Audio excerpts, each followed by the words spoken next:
Alright guys, so welcome to part 3 of this video, and I still don't know what this is, but it looks like some kind of strappy doodle for the goggles, maybe. Oh yes it is. From Sky Zone. How exciting. How exciting. There's a bunch of cables. There's a USB-C cable. Wow.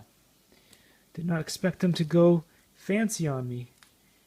Another cable that I'm not sure what it does, and antennas for the goggles, and the goggles themselves. Wow.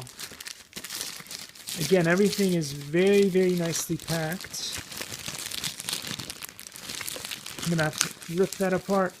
Rip it! Wow, the goggles look pretty cool.